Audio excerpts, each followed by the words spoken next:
Let's talk about temp drops, due dates, and what's up for our program in 2026 and 2027. Stay tuned.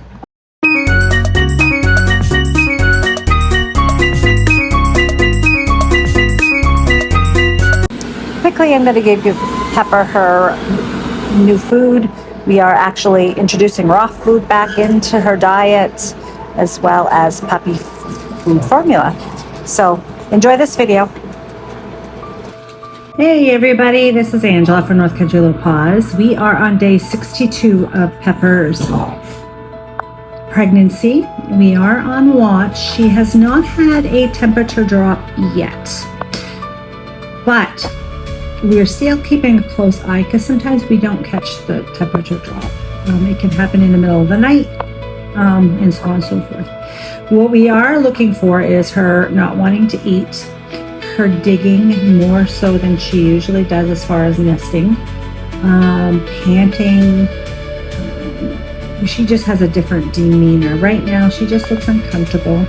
So we're monitoring all of it, and when we are confident that we are in labor, then we are going to go live stream.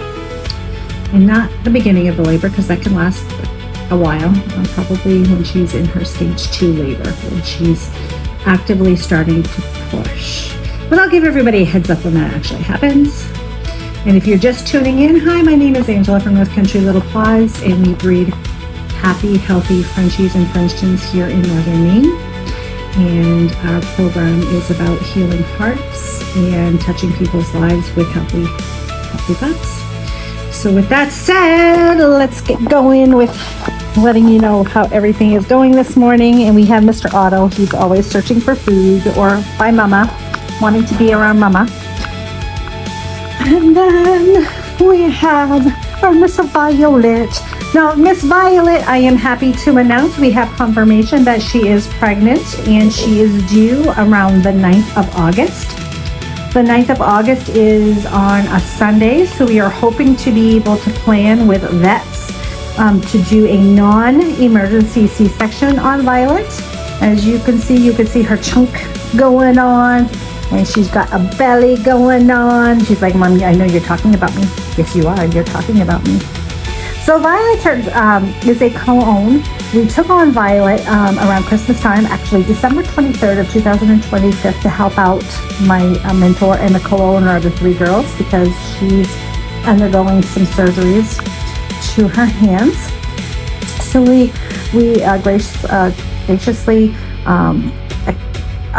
offered to help her out with these litters. So yeah, they are going to be a co-own litter. And I'm excited. This is going to be the first fluffy litter that we have here at the house. She is a fluffy carrier, lilac tan tri, that was bred to a merle, fluffy, black, and tan. So they're going to all have tan markings on the paws and face. Some of them are going to be merles, some of them are not going to be. They could be lilac, they can be blue, they can be black. Black merles are gorgeous, by the way. So yeah, and Otto is completely in love with this girl. Absolutely in love. She will be up for retirement as well. She is 4.5 years old, and that's our upper limits on when we want to breed our females. And Mr. Otto man. So yeah, so she will be up for an adoption after this litter is Violet. After this litter is weaned. That means they're going to be at least 8 weeks of age before she's available to go to her new home. And this is my Mr. Man. He just loves his girls. All right. Yeah, we still got to fix the yard, the walls. That's going to happen eventually. We have other priority that takes place. We have Mr. Dusty here, Dusty Bucket, and Miss Bella Sky.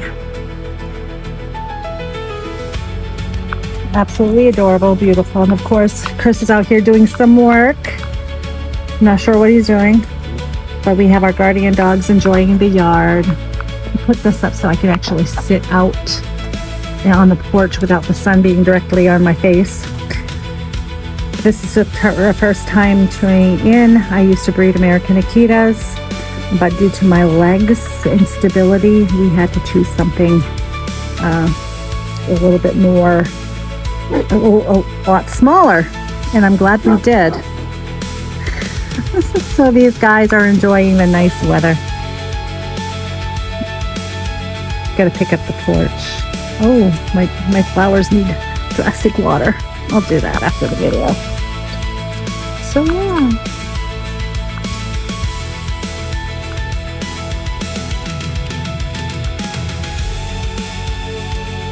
Pretty little babies. So colognes, you say? What does it mean when it's a cologne? Well, there's different colognes that are out there, but in this situation in our situation is we brought the dog into our our house, and we are going to be whelping her litter, and we are going to be whelping the litter and raising them, and both Libby and I are going to be looking for homes for them. And so everything is shared 50-50, and we go from there. But like I said, there's so many different ways of doing a co-ownership that I'll actually do a separate video on that once we're not puppy focused. Yeah, my pretty babies.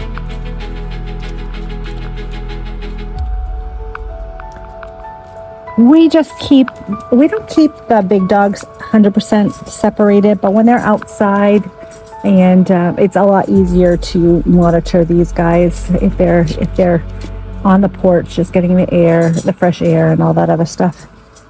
But in a little bit, I'm going to put Violet out in the back, so that way she'll have Violet and these guys, so she'll have the inside-outside area. Violet, stop it! Yucca. Yeah, booger. I know, they're just being puppies. So yeah, we'll put her out in the back. Sorry, I got distracted there. I'm gonna put her out in the back, inside, outside. I'll probably put a couple more out inside the outside area so they can go potty. And then I bring the other three in and we take turns. Because Violet was brought in as an adult. The three younger Frenchies tend to team up on her, and I don't want that to happen. So we just keep them separate because she's not here long term. So if she was here long term, we would be more, doing more training in regards to that, so they can accept and coexist. But it's a lot of work and dedication, and we'll, we'd rather focus on keeping everybody safe for now. So anyhow, I'm going to pause this video, and with my stability, I shake a lot, so I'm not going to have you shaking as I'm going to the back, but I will show you what everything is all about. 1 second. All right. So I walk through the kitchen, and we again have our Miss Pepper, who's relaxing. She's got some toys.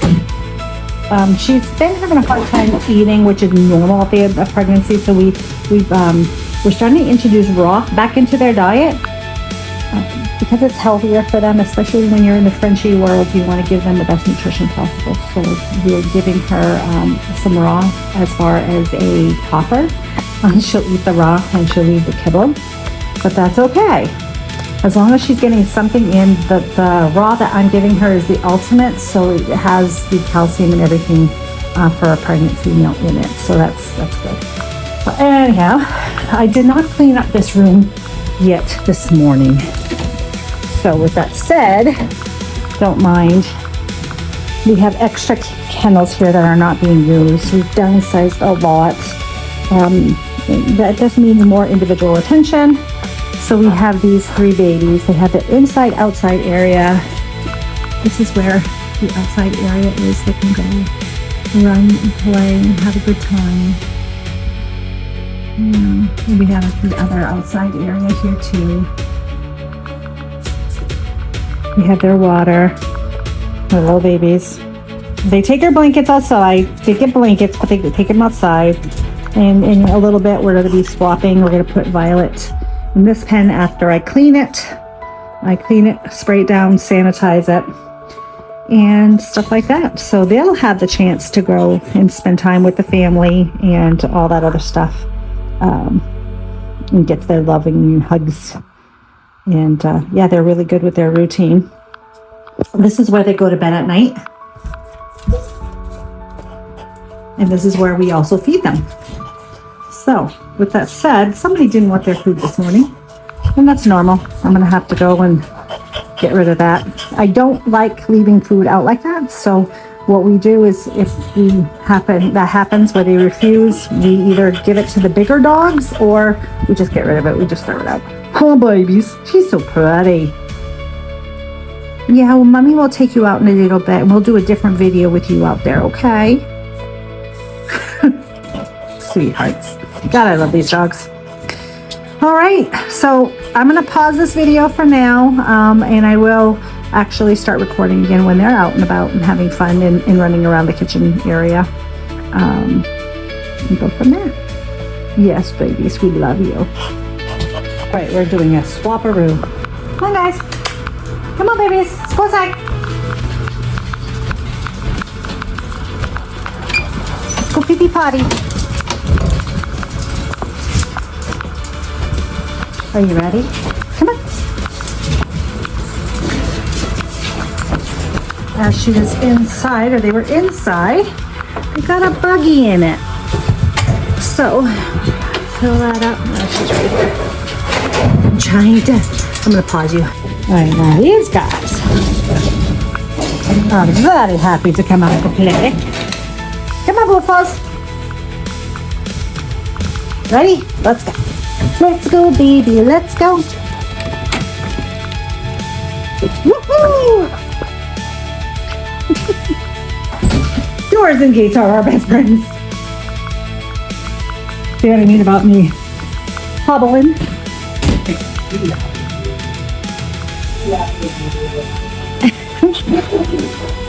Wiggle butts. Gotta wiggle it just a little bit. Oh.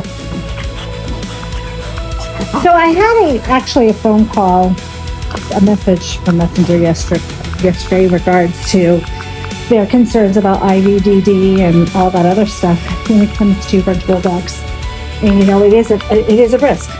Owning a French Bulldog is a risk.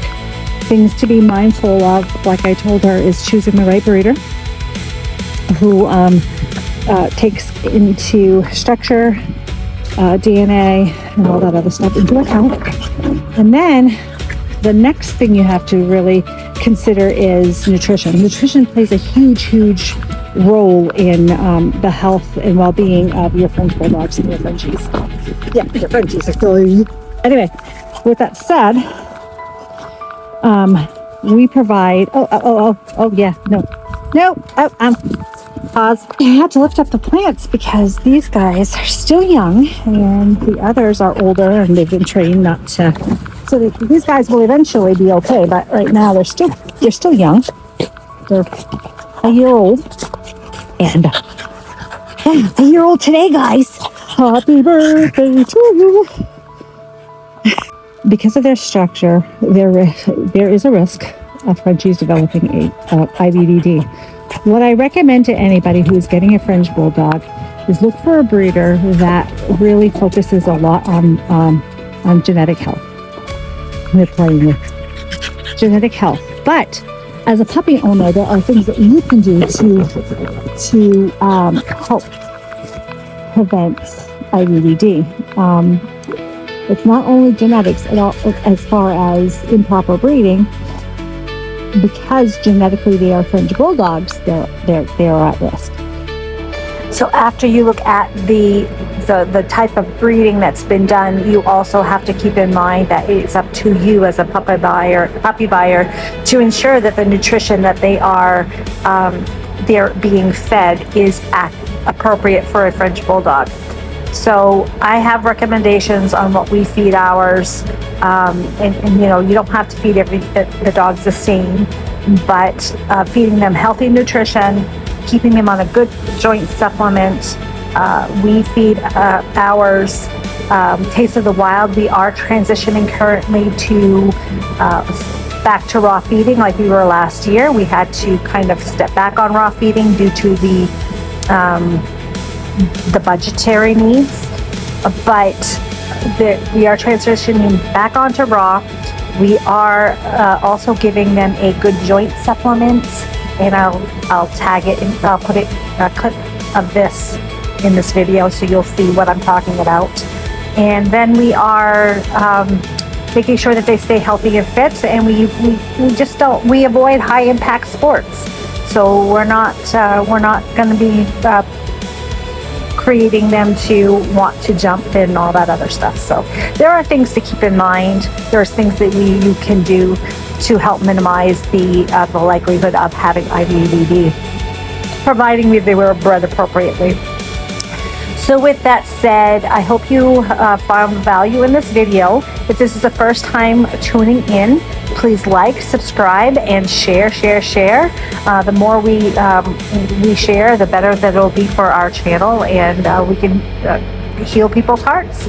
So anyway, have a great day, everybody, and let's cross our fingers. Miss Pep has her temperature drop soon, and we will be doing some live streaming regarding that today too.